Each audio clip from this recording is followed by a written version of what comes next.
Hey guys, right now I've got a chassis that's been sent to me from Adidas 1984X, and I'm going to do the same thing to this as I did to a chassis in the past for him. I'm going to install a new Flyback, and he sent me the parts. There's the new Flyback in the box. There's a cap kit. He got those, I'm assuming, from Bob Roberts. Let's see, yeah, that's real Bob Roberts there. And this is a U5000 Wells Gardner chassis, and he did some identification on it before he sent it to me and made sure he got the right parts and all. He got the combo cap kit from Bob Roberts. It's a combination cap kit that does several chassis from a U5000 to a K7500, and it has all the common capacitors that are needed for lots of those models, and you're going to have some left over for, you know, most models, because he's giving you a little more than what you need, but it's enough to cover all those, because a lot of those capacitors are needed for several chassis. And I even noticed in a small baggie on the inside there's a bipolar cap in there, and I haven't looked over this chassis much to see, but I'm not sure if that's used on this one. I know when I did my Neotech medium resolution, the pin cushion control used a bipolar capacitor, and it had failed on mine, and I had to replace it. And at the time, Bob hadn't made up a kit for it, but he has since made up a kit, and I think during some correspondence with me, he figured out, you know, he'd like to start making a kit for it, and he got the correct values on that and started making a kit for those Neotechs for the pin cushion boards on some of them. And that may be what that's for on this one. Well, there's not a pin cushion board on here, but let me take a look and see if there is a, let's see. There's no pin cushion adjustment on the remote board here. There's just a horizontal hold, contrast, brightness, height, width, horizontal position, vertical hold, and vertical position. But I don't think that's going to be needed on this chassis, but we'll find out when we get in here and start looking through the cap kit and all. I'm going to organize these and do like I usually do, stick them all on some styrofoam there. Like one of the guys on YouTube did in one of his original cap kit videos, and I just kind of duplicated him, and I used reinventing the wheel. That's kind of a good way to organize them. Just kind of order them all up and make sure everything that's supposed to be covered in the kit on the paper is accounted for. Line them all up, and I like to pair them up in little groups, and then start going out through there and shotgunning them one at a time. And what I'm going to do first, I think, is we're going to replace this old Flyback. And if you'll take a look, this Flyback, when you come off of the Flyback right here, you got your high voltage wire goes to your anode, and if you'll notice, it's split right here, and this other part goes down to this little boxy looking thing, and it's got a ground that would connect to the frame of your monitor. And from everything I can find out about these, there was one on another chassis that I worked on for Adidas 1984X.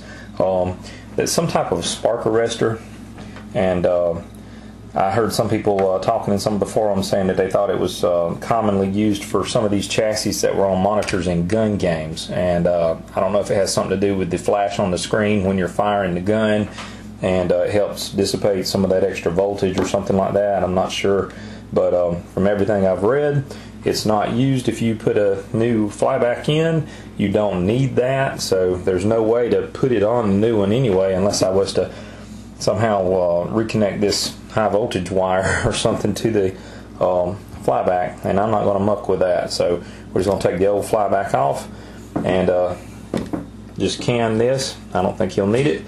And the new Flyback here, take it out of the box with one hand. Come on, buddy. There we go. There's a new Flyback. You may not be able to tell through the bubble wrap, but there's just a Flyback, the two wires, and the anode cap. There is no spark arrestor box with this one, and this is the correct model for this chassis. It's for a U5000, so we've kind of double checked that, and should be fine without that. And what I'm going to do to make it easier too, we got so much junk hanging off of this chassis, I may go ahead and disconnect the neck board. I know I'm going to disconnect the remote board, and you can disconnect that right here carefully. I may disconnect the neck board from here, and there's a couple of wires I'll have to desolder the focus wire most likely. That's going to have to be desoldered anyway to put the new Flyback in, just to get all these extra pieces that are just hanging off out of the way. And this does have some kind of extra piece that's attached here that I haven't seen on any monitor before, and I think it just screws onto the frame of the monitor, and I have no idea what that's for. I really don't know, but I'm not going to mess with it. If I do any testing, I will bolt that back to a ground on the chassis frame or the frame of the monitor. Make sure that is grounded, because I have seen some pictures and that's supposed to be connected to the frame of the monitor. But not going to muck with that. There's nothing I have to replace for that. We're going to replace the Flyback and then come back and get all the capacitors. But to make it easier, like I said, I'm going to disconnect everything possible to get us down to the bare minimum. And I'm just going to go ahead and snip the high voltage wire off of this going to the anode, because that'll take care of this long wire and this spark arrestor and everything, just to get it out of our way, because this is going to be trashed anyway. So in doing that, I might just go ahead and just snip these two wires here, the focus wire and the other one, just to get that out of my way while I'm desoldering this Flyback. And then we'll probably go ahead, if there's any, like right in there, we got a capacitor that may be kind of close, and we got one right in there, not too close. It's not blocked too badly. That one's in a little bit of an odd position. Sometimes while you've got these off, it's good to go ahead and change those capacitors out, so we might go ahead and do that.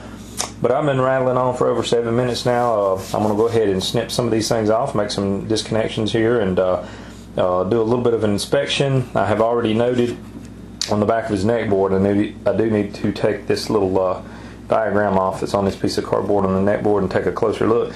But I have noticed from looking down in there that his 3 color transistors, there's 3 there. It's a pretty common thing for them to get very hot and the traces lift and can get some damage. And I have noticed that, I don't know if you can see, but it's moving around there, and you can see underneath there the legs are moving up and down just a little bit. He's got some traces of lifting on the other side of this neck board. I don't think I'm going to try to do any major repairs to those. I want to take a look and see how the solder joints look. I don't really want to heat them up anymore, because they're very delicate and they're very easy to damage. If they've got good connections, I'll take my multimeter and make sure everything's reading through, and from point to point make sure all these legs on the transistors do read like they're soldered into the traces good. And I just won't heat them up. I won't take the chance. Supposedly all 3 colors are working okay, and we don't have a kit to replace those 3 transistors. So I just do want to check the back of the neck board after I get this cardboard off and make sure there's no cold solder joints on anything cracked, broken, or anything like that. And let's see, yeah, we do have several capacitors that need to be changed out here. We got 1, 2, 3, 4, 5, 6, 7, 8, 9. Got 9 capacitors on there. Sometimes there's one of those that won't be replaced, so we might replace 8 of them or so. But we'll get started on it right now, and I'll come back and show you a little bit of the progress as we go. Okay, guys, we've got the chassis pretty isolated now. If you can take a look, we cut the 2 wires loose from the Flyback that go to the neck board, and we cut the the high voltage wire that goes to the anode cap. So this is out of our way now. It's a lot easier to work with the chassis. We have disconnected the remote board here. Here's the end that plugs onto the chassis, and we disconnected that from right here, and it is keyed. There's one position where there's no pin, and there is a place in the connector that has that stopped up. But what I did before I even got started is I took digital pictures of everything, front and back on everything, except for I probably need to go ahead and snap a shot of the back of the chassis. There's not that much there, but sometimes it helps if you just, you have a questionable solder joint, and even if you're looking with a magnifying glass up close under a good light, sometimes you can pull it up digitally on your computer screen and zoom in, and you can actually see fractures and cold solder joints and stuff by zooming in and looking on your computer screen if you've taken some digital pictures, and it'll be things that you can't see with the naked eye. And I found that helps a lot. Or you'll just be looking up some information on a replacement part or something, and you'll be thinking about the chassis, and it's in the next room.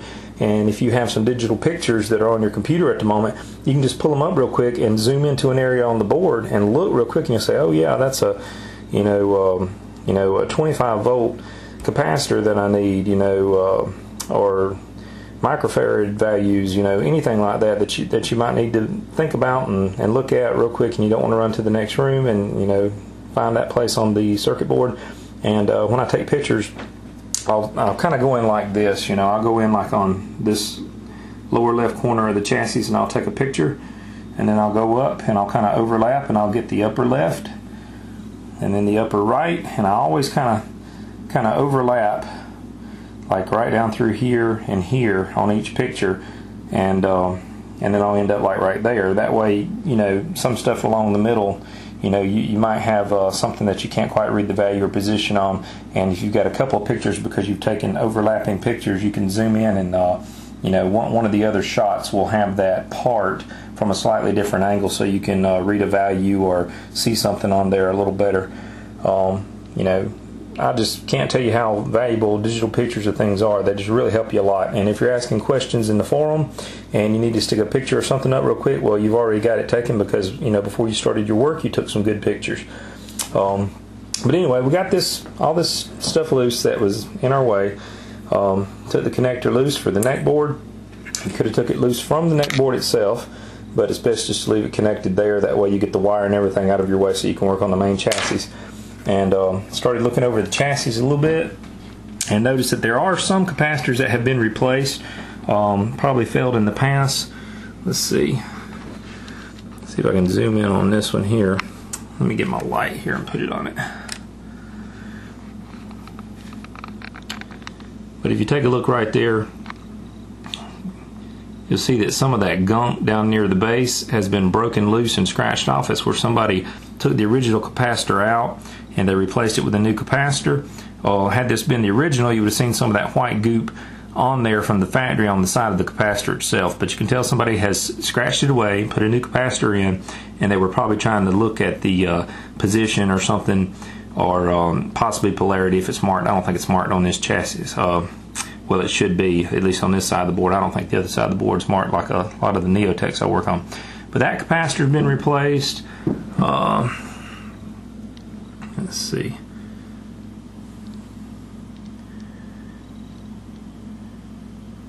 Trying to see. Yeah, I think that one right there has been replaced. Seems like there's one right back here. That one right back there, I think it might have been replaced. There's several of them. You can see the goop that's down around the bottom. Here's some that haven't been replaced. If I can get this to focus. But if you take a look, those have not been replaced. You see the goop comes up on the original capacitors there, and it's on the chassis. Those, sometimes you'll see that they're cracked. Come on, let's come into focus here. There we go. Sometimes you will see cracks in it, but if it has the original goop on the capacitors, most of the time it hasn't been touched. It's the same capacitor. It was there when the chassis was rolling off the manufacturing line. Let's see. That one right there. That's a very large one that doesn't need to be replaced. I've never seen a big one like that replaced in a capacitor kit. Might be some type of filter capacitor. But you see the goop on it. I don't know if you can tell, but it's cracked around the base, and that's just from probably expansion and contraction, heating up of the chassis and stuff like that. It has cracked over the years, but that's the same capacitor that's been in here ever since this chassis was new. Okay guys, here's the back of the neck board, and I wanted to show you here, if I can get up close on these. You see the dark parts right through here. These are the legs of the color transistors on the back side of the neck board where they're soldered in. And if you look closely, see if I can zoom in and keep it focused. If you look closely, some of these traces are lifting. You can definitely see right in front of my fingertip there. If you look closely,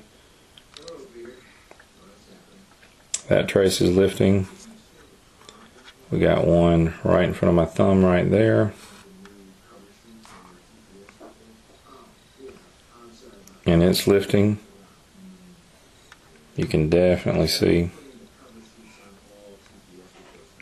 Now the transistor on the other side, you can see right here. I know this is really zoomed in, but you can see the leg going up through the perf board. And on the opposite side, it is soldered into the trace, but the trace itself is lifting off the board. And it's not uncommon to see that. These transistors get really, really hot, and from what I hear, this particular model of neck board is really bad about the traces lifting. I have a K7400 in the Mortal Kombat 1 right now, and it has the same problem. But anywhere pretty much right now you're seeing kind of a light brown or yellowish color, that's where the traces are lifting. And I'm not going to muck with these much. What I want to do is take a multimeter. I'm going to set it to continuity and make sure that each one of those legs, just like that one right there that's sticking through and lifting, each one of them I want to make sure that the leg on the opposite side, I want to touch one end of my probe to it and then follow that. For instance, that trace. Let me use a pointer. Hold on, let me get something to use as a pointer, because these are very small.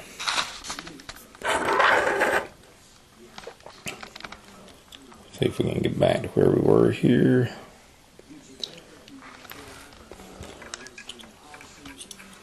Okay, for instance, like right there where that one leg is, that trace is lifting. I'm going to put a probe on the other side where the leg is on that transistor, and I'm going to follow this up to this point right here, and I'll check it with the other probe for continuity, and as long as it reads through, then we know that the leg that is soldered into this trace is getting good connection to the circuit that it's supposed to be. And you just, if you heat these up too much and you go trying to mess with them again, they really don't like cold solder joints. They just like the traces are lifting. You can create more heat and make the trace lift even more. You can make it worse. So as long as they're showing continuity, I'm not going to mess with them, because he says there's no problem with the colors as far as I know. That's not a problem that he's been having. But it's not uncommon to see this. And if you was to take and flex on these color transistors on the other side, you would see on this side the traces would kind of lift up and down, but none of them appear to be broken. So I'm not going to attempt any kind of repair on those. I'm just going to leave them like they are.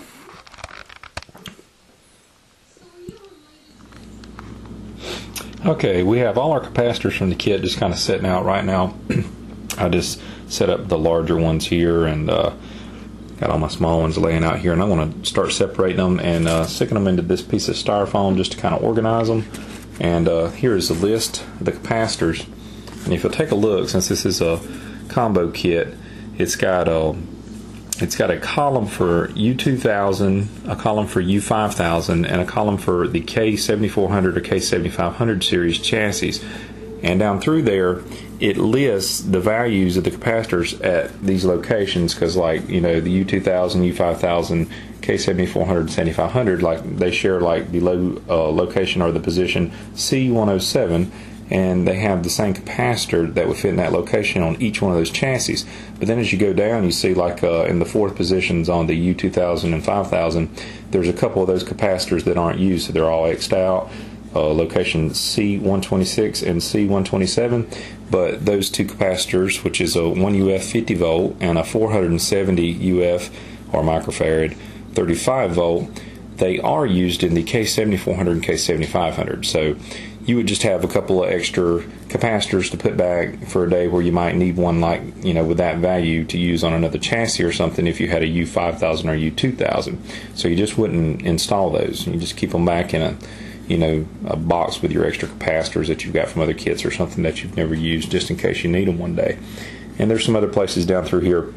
There's I counted them up, 43 total capacitors that are in this kit, and I do believe that probably includes the non-polar or bipolar capacitor there. I haven't looked at the list real closely. I'll have to take a look, but anyway, 43 capacitors, and I think 6 of them are not used on the U5000, which is the model chassis that we're going to be doing.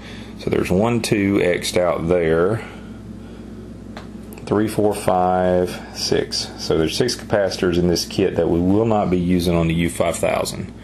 But right now we're just going to organize these and get them put on this piece of styrofoam here temporarily. Hey guys, I was wanting to point out, I told you there were 43 capacitors in this kit. Well, there's actually 48.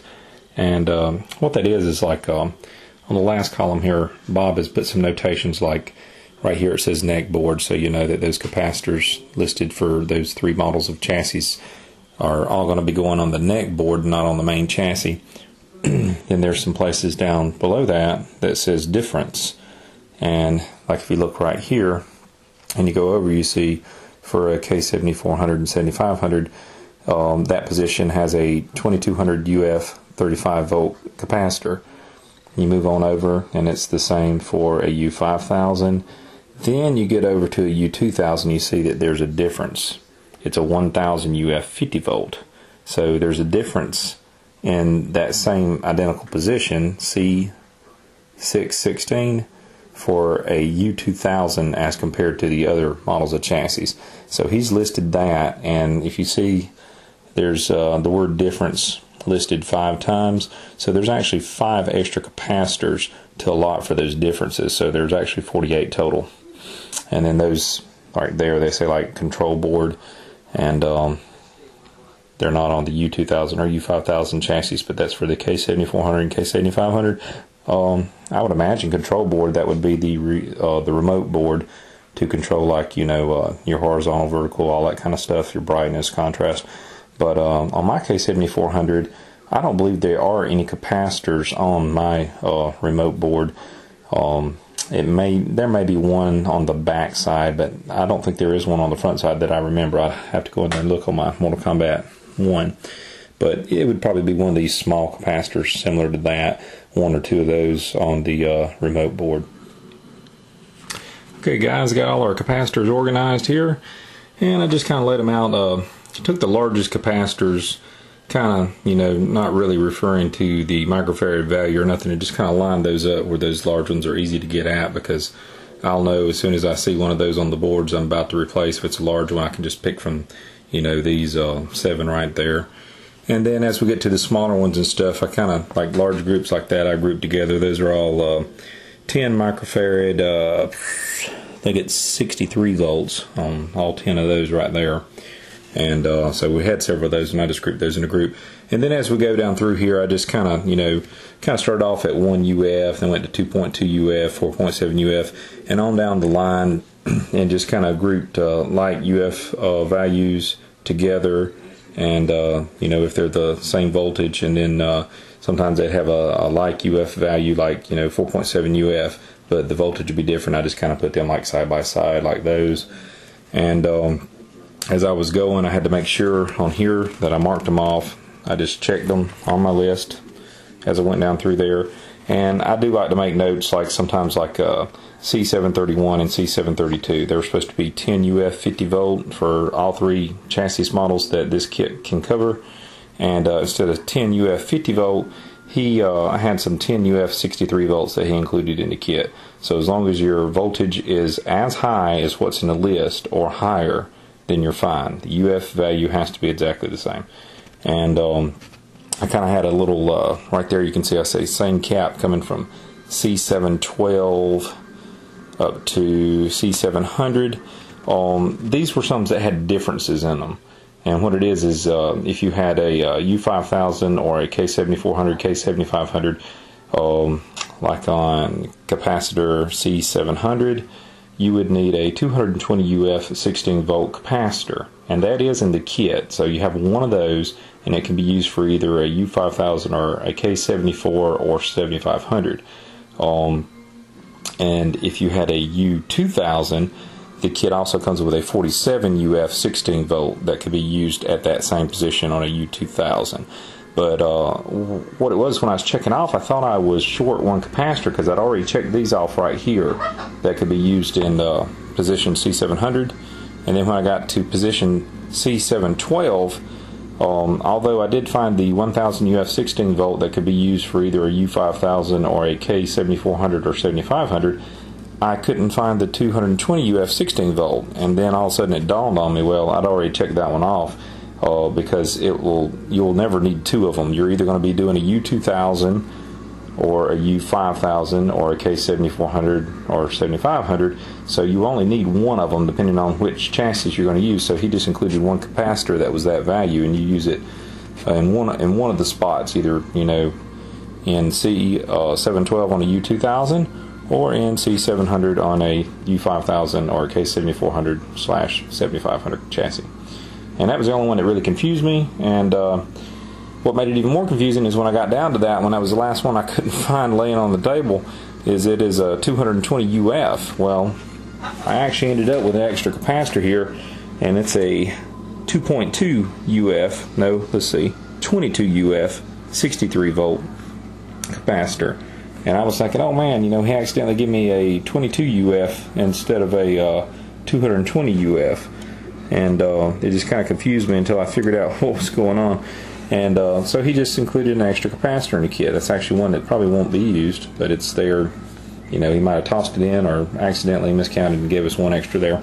And there's the bipolar capacitor, and we're not going to need it on this chassis. It's used on a, let's see,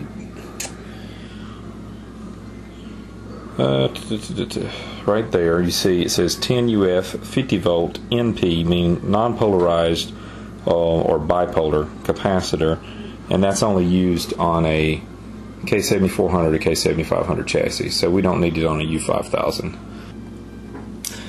Oh, okay guys, just wanted to say that extra capacitor I thought was included in the kit for no reason. It's a 22 UF 63 volt. I actually found on the list where it's supposed to be. Right here, 22 UF 63 volts, supposed to be used on a K7400 or 7500. And in the kit there's a 10 UF 50 volt included for a U2000 or U5000, and I had checked those off at position C117, but what threw me off here is usually he has the word difference written on here if there's a difference in the capacitor value for different chassis, and he must have just missed this one. He accidentally missed that on line 3 there for position C117. He has a 10 UF 50 volt listed for the first two chassis, U2000 and U5000, but the K7400, K7500 actually has a different capacitor at that location, 22 UF 63 volt. So he did include it in the kit, but just on his paper he didn't mark the word difference there, so that's the only reason I couldn't locate that. But I can put a check mark there, and that is in the kit. They do a great job of making sure everything's included in the kit. Just showing you guys the Flyback transformers. Here's the old one still installed on the chassis. That's the next thing we're going to work on. We're going to try to get that off the chassis and get the solder soaked out from the bottom and remove that. And it's a good idea when you get a new Flyback transformer in to compare it physically and to compare the model number. Take a look here, see if I can get in on this and let you see. Model number there, 053X0624-001, and the same on this, 053X, and it's got some extra dashes in there, -0624-001. So there's like an extra dash there, but it's the exact same model number. And if you take a look, they do look physically the same. Everything's in exactly the same spot. This one should change out very easy. The last one we did on it seems like it was a Neotech chassis for him. The one that they recommended was actually physically different, and I had to bend two pins that were mainly used for mounting to get it to mount to the chassis. But I contacted the Neotech company through the internet, and they responded and told me that it was fine to use that Flyback transformer even though it was slightly physically different. And I just had to bend a couple of pins that were mainly used for mounting slightly to get them to fit down onto the chassis and mount in place. But he's had good results out of it since I did that one. So, but this one is physically exactly the same. Everything's in exactly the same place. The only difference I can see is, let's see, well, not even a difference in the color of the wires actually. Now that I'm looking, the focus wire there, which is the thicker one and all, is white. The other one's orange, and on the new one it's white and orange too. Now sometimes they don't match up, but your thicker wire, which has a lot more shielding and all on it, is always your focus wire, and that would go to like your socket on your neck board. But I just wanted to show you that before we got started. Now we're going to try to desolder the old flyback transformer. Okay guys, right now we're working on the flyback desoldering, and we're taking out these pins all the way around in this arc here. I've got most of the solder off these first three here, and I'm just, right now I started using my desoldering braid a little bit, but sometimes it's best to take your desoldering braid and use it in the final cleanup to get the final little bit off the pins. But this bulk, sometimes instead of wasting your wick, your desoldering braid, to get that off, sometimes it's best just to use something like a solder sucker, and this is an old one and I've been using it for a long time, but it works pretty good. Hopefully you can see this and it's focusing okay, but just get your solder molten, squeeze your bulb, put it up close, suck it in. And if you've seen that, I mean, it took almost every bit of that. It was a pretty good one to get on camera. Sometimes it doesn't work that good. Sometimes it gets blocked. If it gets blocked, I keep a tool around like this small spike tool, and I just clear the tip of it, and the solder rests on the inside, and you can take that tip off and clean the solder out every once in a while. It just solidifies inside this bulb. But you just get it molten, get your solder molten, and that took most of it off there.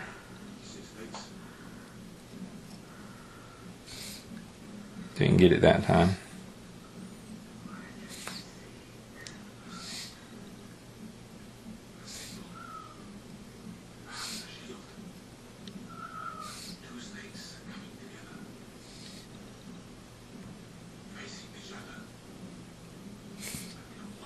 That's most of it. Sometimes you can put it right over the lead that's coming down through the circuit board, and have it squeezed, put it down over the lead, get it molten, and then let go, and it'll suck it straight off the pin. Sometimes it works, sometimes it doesn't.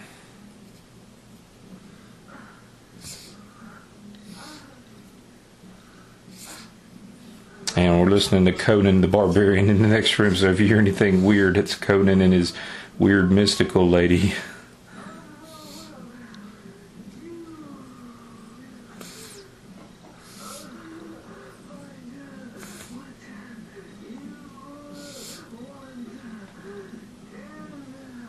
Yeah, that sounds great on a YouTube video.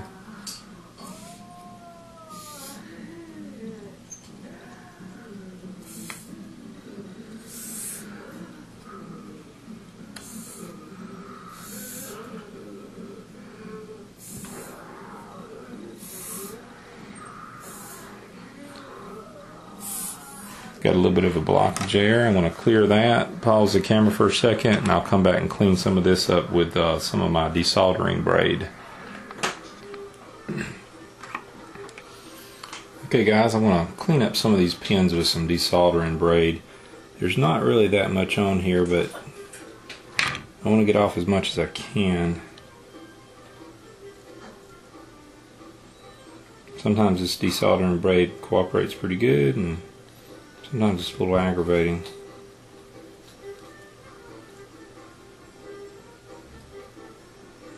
Mainly you just put it over where you got some excess solder, heat it up with your soldering iron on top, and it should wick it into it, but sometimes it cooperates, sometimes it doesn't.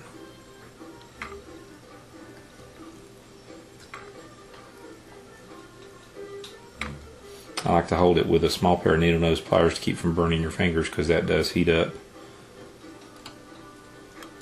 I just cut small bits of it off at a time instead of using it on off of the roll that it comes on.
That looks like the majority of it, and I believe we've got it pretty loose. Looks like it might be just a little bit hanging on to a pin or two.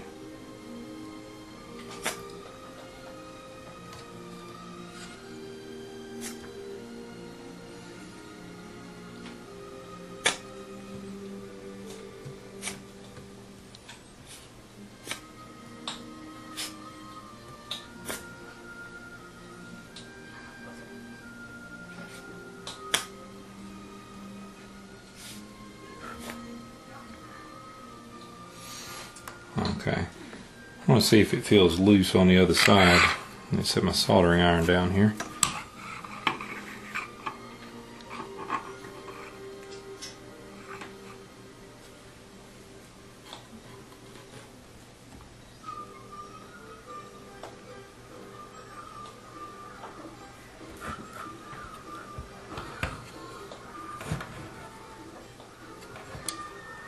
Okay, I think this is a mounting point on this one right here. If you can see right there, I believe that's another piece of metal that is mounted to the flyback transformer that's going to have to be desoldered to pull it loose. It's right here, and it does appear to be helping hold it in. I believe we got mostly the pins desoldered though. We'll go ahead and desolder this right here.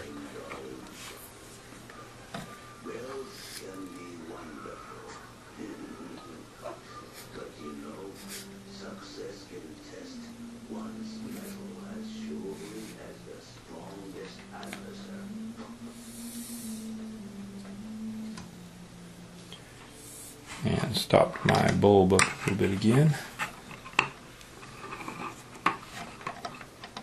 believe I need me a new desoldering tool.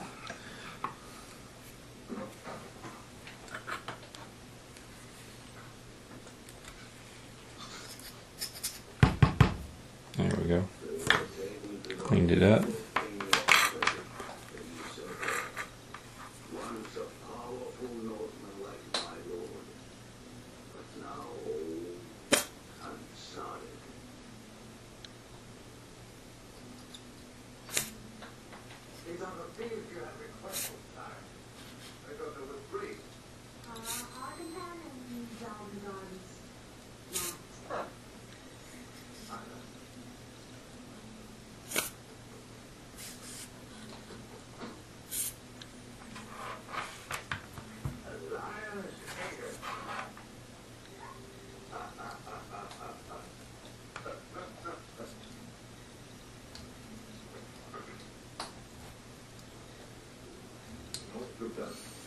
I got a new piece of braid here.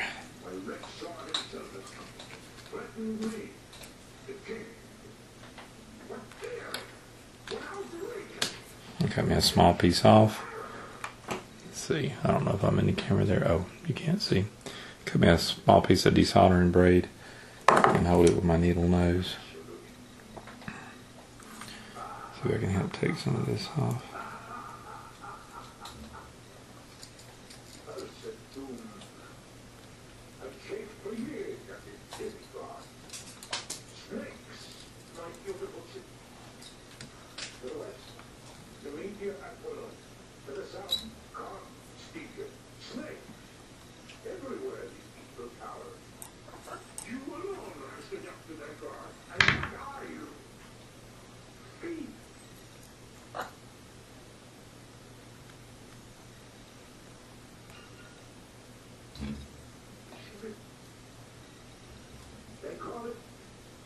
Of the ship.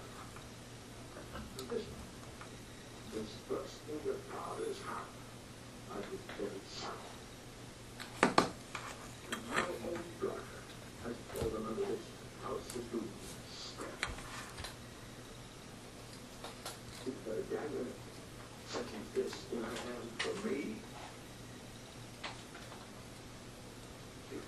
Sometimes if you have a little bit of solder left on a pin or two, you can just heat it up a little bit. You can feel the component on the other side give way a little bit.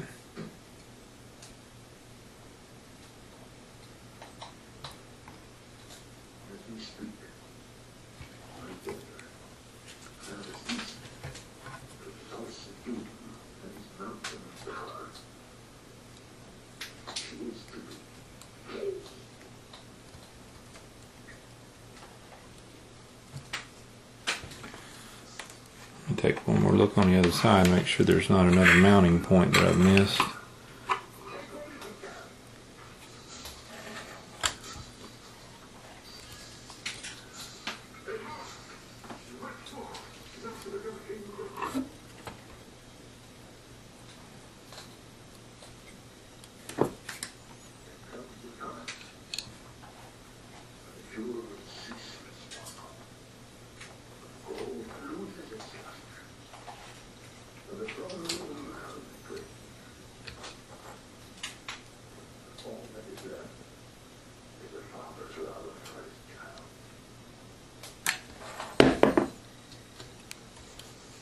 I don't see anything else on the other side holding it in. I think it's just the little tiny bits of solder that might be left. So I'll do my best to try to get those off of those pins.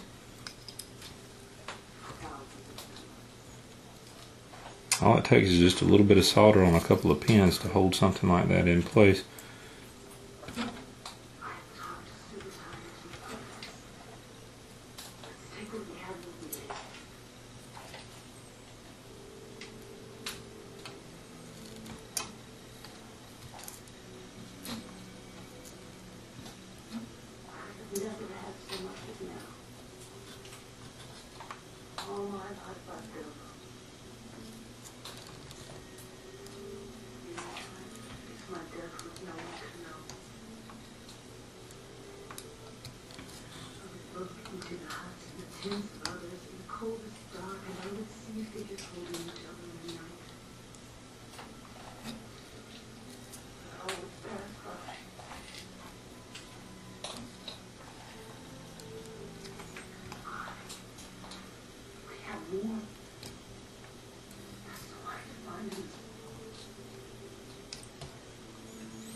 Okay, it looks pretty good.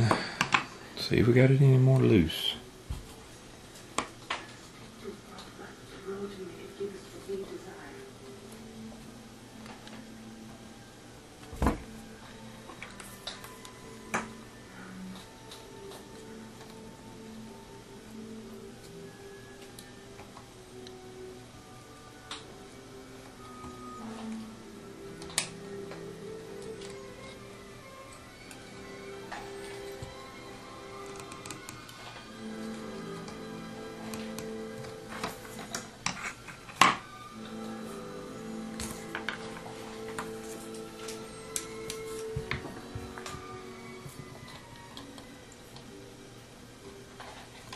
Pin's bent slightly, so it might be helping to hold it in.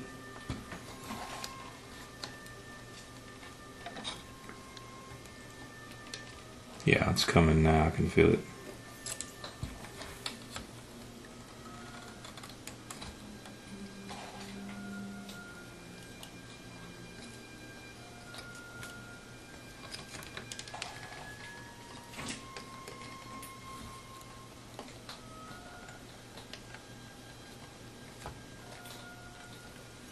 If you take a close look, not sure if you can see, but it is moving. It's about to come out. Let me reposition this more in front of the camera. But you can see the pins are pretty much loose. There's just so many pins and so much solder, it's easy to have a few spots that aren't quite let go yet. Okay, just about out.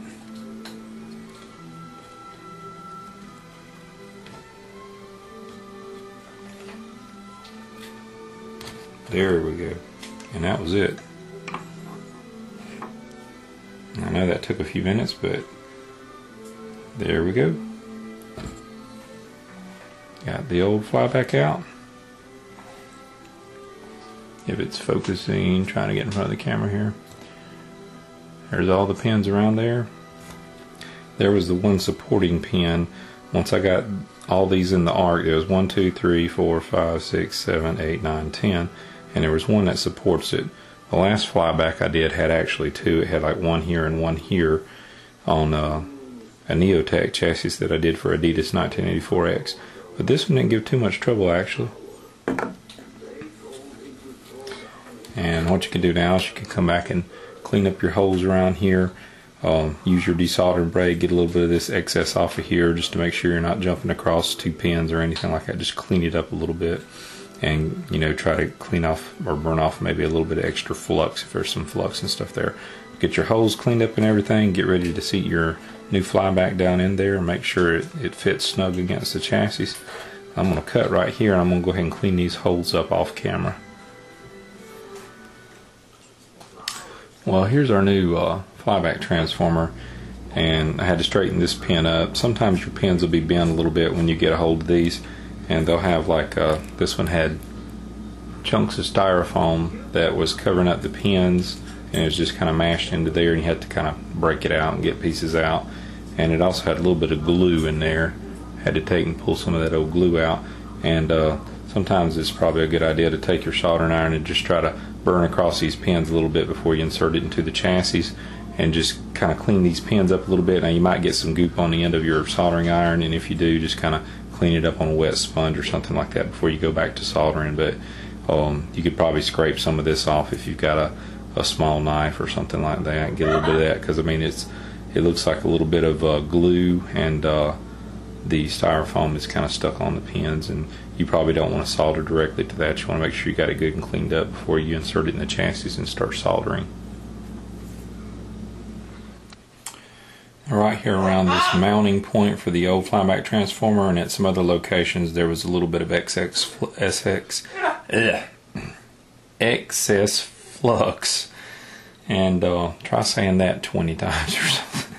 And I'm just using a little bit of alcohol and a Q-tip, and you have to be a little bit careful so that you don't leave a lot of cotton residue, but it takes that stuff off pretty good. You don't want cotton residue on your joints and stuff like that, and you have to be careful when you go across traces, because sometimes cheap cotton swabs or Q-tips, they'll leave residue and they'll stick to the different parts of the traces and stuff. But we just want to get the excess flux and all that out of the way. That way when we start to put the fresh solder on it, it'll stick really well.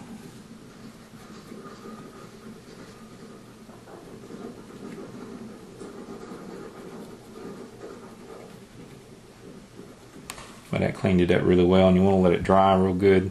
Don't come back and start soldering immediately. Let the alcohol dry really good. Make sure you don't have like little chunks of cotton or anything sticking off of any of the points that you're going to solder.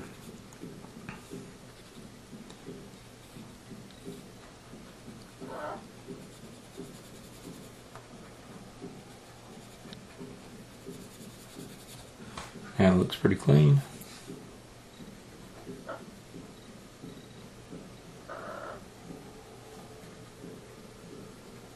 When it dries, it's going to have a haze over it and all. It's never going to look perfect, but anyway, you can see all the goop that we got off of there.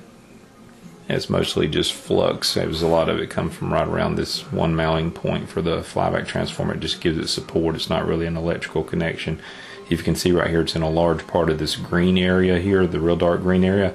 Usually anytime you see something like that, everything that's connected in with that part of the circuit is a ground most of the time. But we'll let that dry for a little bit, and then probably before we put the Flyback transformer in, we'll detach a couple of the capacitors that was near the Flyback transformer and go ahead and mount the new ones there. Makes it a little bit easier than trying to do it with the Flyback in place. Just showing you a close-up there of where we took the old Flyback out. That's where we cleaned up our holes. You got right there a mounting position, and there is two holes there. That one there on the left was just filled with solder. This one on the right was what was actually holding the extra little mounting pin to give more support to the Flyback. And all these are pretty much pins that have some type of electrical connection, pretty much. Sometimes there's a pin or two not used, or they're grounds. But get them cleaned up really good like we got here, and you're ready to insert the new Flyback. Okay guys, I want to show you on this Flyback. This is the old Flyback, and there's points right here. Let's see if we can get this up and get it to focus for you. There's points right here and right here, and on the opposite side there's an identical type right here. And if you see, these have actually, I don't know if they come from the factory on this original Flyback like this, but they actually look like they've been snapped off, or either that's just the way it's manufactured. Looks awful precise to have been just broken off because they're all exactly the same length. But those are actually mounting points that the new Flyback has clips on, and let me show you. Same 2 points on this Flyback, if you can see. Right here and right here. These small clips that extend down, and they allow you to actually clip the Flyback down into some mounting holes. And the mounting holes are in the chassis board, and it seems to help give it a little more support. And I'll show you where the holes are on the chassis.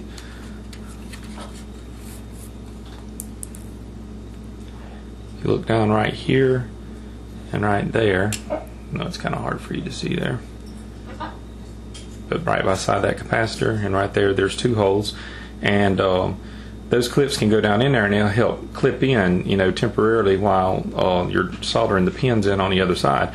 And here's another one here for the opposite side. Now this one has a solder pad that actually has solder covering it. You can see on the back side, if I turn it over, right here, there's actually solder still inside there, and I'm going to have to remove that if I want to use that clip. Now I could just snip them off just like the original one. I don't know if the original one actually had those in place and they cut them off at the factory or what, but this appears to be the original Flyback, and the way the solder looked on the bottom, it looked like the original.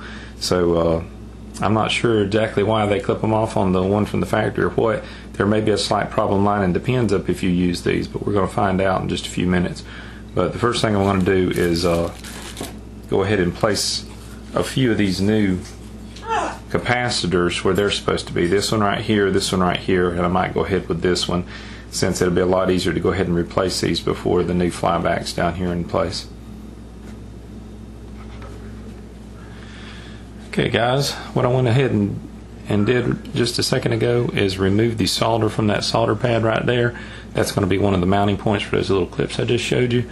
So I've cleaned that off, and you can see on the other side it's all completely gone, so I'll be able to put that clip through there if I need to. And the first capacitor I'm going to replace is one right here at location C725, and at C725 currently it has a 22 UF 100 volt capacitor in place, and it looks to be factory. I don't know if you can see, but the way those legs are bent down there and they're soldered in, that's usually not the way I think a tech would replace them. That's pretty much from the factory. They got kind of a little bit of a dog leg in each one of the legs that extends down through there. This is our negative up here on this side. It's got a stripe on the capacitor and a black indicator on the screen printing there, and that means that's your negative side. So that's your negative leg, and your positive's on this side. The replacement that's in the kit, listed on Bob Roberts' sheet, right here at 725. There are some different ones included in the kit for the different chassis, and the one for this particular chassis is a 22 UF 160 volt. Now the original is 100 volt. I don't know why people have started replacing them with 160, but that's what he's got in the kit. It's listed, and that's actually what came in the kit. So we're going up in voltage from 100 volts to 160 volts, and you know that's fine to go up. You just don't want to go down in voltage, and you want the UF to stay the same. So that's the first one we're going to replace, and I'll come back in a second and you'll see that I've already gotten it replaced. Okay guys, we got the new capacitor in place in that position right there, position C725, and it's a 22 UF 160 volt. We have the negative on this side according to the screen printing and the original capacitor that's in there. You want to pay the most attention to the original capacitor and the orientation that the negative is in the original capacitor, because most likely if the chassis was once working before, the capacitor will be installed correctly, even though sometimes in some circumstances the screen printing on the chassis will be incorrect. Sometimes I've seen those reversed, but we have it soldered in place, and we still have the legs extending off the back here, if you can see, and all that's left to do now is clip them off. And I always seat them down as firmly as I can if they'll seat all the way down, and I'll spread the legs on them slightly, solder them in, and then clip the legs off flush. We got our nippers here, and we'll get up about as close to the solder pad that we just made as we can and clip them. There's one, and we're going to clip the next one. There we are. And if you can take a look, let's see, right here's our most recent 2 solder points. I'll get something to use as a pointer again, just so you can see the work that I just did. Right here, there's one leg of the capacitor, and there's the other leg of the capacitor, and we just snipped the ends off on it. Those 2 points right there. And sometimes it helps to get a really bright light, and if you can, I keep magnifying glass on hand, and I'll take a look through there and make sure.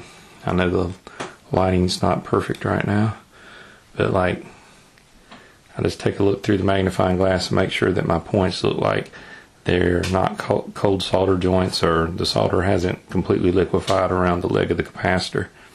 But that's one, and we're going to get to the other couple, and I'll do both of those, maybe come back and show you the results. Okay guys, I went ahead and replaced the 3 capacitors that are closest to the flyback transformer. Of course, this is the first one we did. I showed you me cutting the leads off the other side. Here's the second one, and here's the third one. And the second and third one were the exact same values that was originally installed and on the sheet and everything. So I do make notation when I'm changing these out on the sheet. You can take a look right here below my thumb.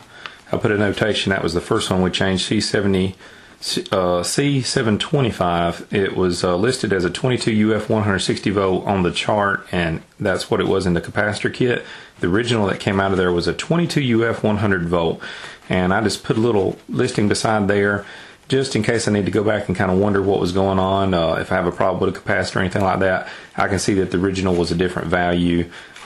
Just being a lower voltage originally and then replacing it with a higher voltage should make no change at all in any kind of operation or anything like that. But I just like to make notation of everything and you know, keep good notes on all that. But the next 2 we changed was C107 right up here at the top of the list, and C305 where my thumb is there. And those changed out with any issues. Without any issues, the negatives and positive were all oriented correctly according to the screen printing. I noticed that this capacitor here had previously been replaced. The white goop that's stuck on the side there, it was broken loose, and you could see that the capacitor had been soldered back in on the bottom. You could tell these 2 solder points, you can still see there's a lot of flux in this area, a lot of black looking goop there, and I might come back and clean that up with just a little bit of alcohol and a swab and a little bit just to get the extra flux off. It won't hurt anything, but you know, it just kind of cleans the area up. And as I'm doing each one of these, I'm using the desoldering braid and taking all of the old solder off the solder pads and putting brand new solder on there when I reflow. And that was the second one. And the third one, let's see, back around right there. The third one is this location here. There's actually a double solder pad right here. That's why it looks like a very large bit of solder there. It's just a double solder pad. I think it's in case you have a capacitor that has legs that are really close together on the bottom, because sometimes you'll get a capacitor that's really fat and it's the same value as a thinner capacitor, but the legs will be really kind of close together on the thinner capacitor, and sometimes they'll put like a double solder pad. It's got 2 holes there so that you can use either hole in case it's a little easier in case the legs are closer together on the capacitor. But I just went ahead and refilled both of those holes with a blob of new solder whenever I cleaned it out and put the new capacitor in. But every one of those mounted up okay. 1, 2, 3, and we've got the area clear here. We can start working on the new flyback transformer.